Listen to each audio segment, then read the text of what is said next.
Þá er komið að síðasta lið á dagskrá og skýrsla bæjarstjóra til málstekur bæjarstjóri Ásthildur Sturludóttir.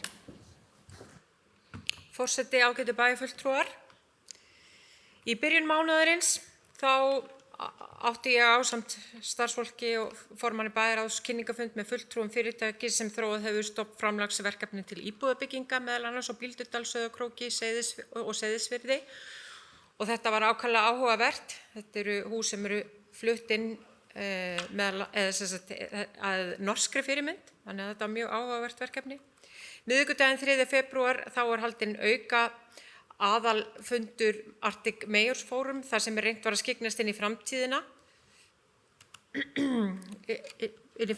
Hvað varðar stöðu þeirra ríkja sem eiga aðild að samtökunum, en það hljóp snuður á þráðinn hjá okkur nýverið þegar ljós kom að Rússar telja sig ekki geta tekið fullan þátt í starfinu og hafa óskað eftir því að vera eins konar áheyrnarfulltrúar.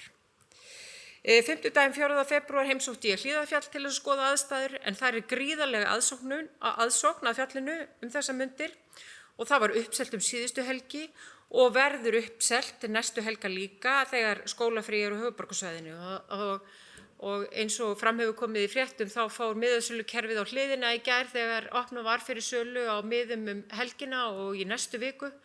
Og það er bara allt uppselt, það er nú bara einfaldlega þannig. En vonandi þá verður eitthvað létt á fjöldatakmörkunum því að það er einungis 25% af getu fjallsins sem er núna og vonandi verður hægt að taka á móti 50% af getu fjallsins og þá verður ekkert vandamál að taka á móti gestum sem ætla að sækja Akureyri heim í skólafríi barna á höfuðborgarsvæðinu.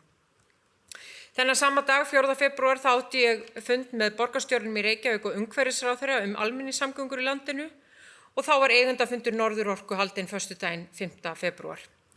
Eins og kom fram í umræðunum hér áðan, þá hefur mikill tími, orka og fyrirhöfn farið í samskipti og stundu samskiptaleysi við Sjúkratryggingar Íslands vegna fyrirhugaðrar yfirfærslu á rekstri hjúkrunarheimila í sveitarfélaginu til ríkisins.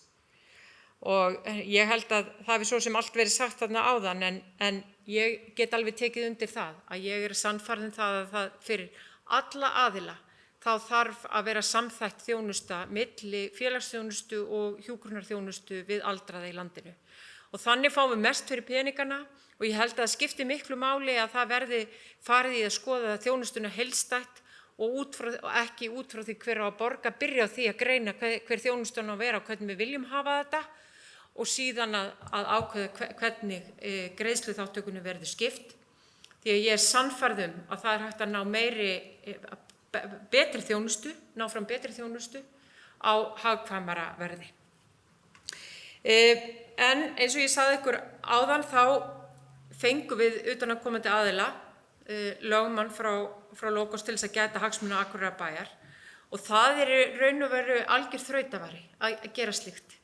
Og það er ástæða fyrir því að við fáum utanaðkomandi aðila til þess að aðstoða okkur í þessu máli því að það virðist bara vera þannig að það þurfi að kalla til vana samningamenn í samskiptum við ríkið og við vorum öll sammála á sveitarfélögin sem höfum verið að vinna í þessu að slíkt sé mikilvægt.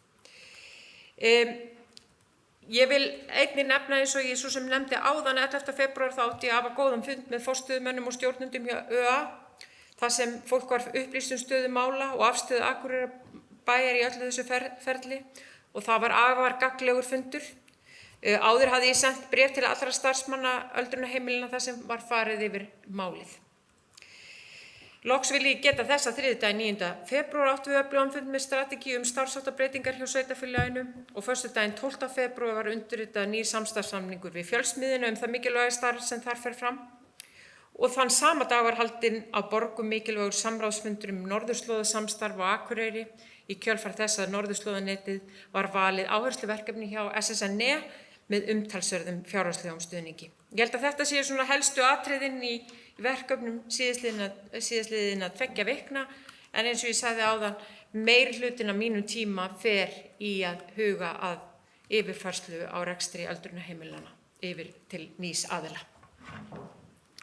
Það hefur bæjarstjóri lokið máli sínu og dagskrá tæmd. Eftirtalda fundargerðir lagðar fram til kynningar Afgreiðslufundur byggingafulltrúa 5. og 11. febrúar, bæjarráð 4. og 11. febrúar, frístundaráð 10. febrúar, fræðsluráð 1. febrúar, skipulagsráð 10. febrúar, umhverfis- og mannvirkjaráð 29. janúar, velferðaráð 3. febrúar. Allar þessar fundagerðir má finna á heimasíðu bæjarins og þá segi ég fundi slitið klukkan 17:20. Takk fyrir góðan fund.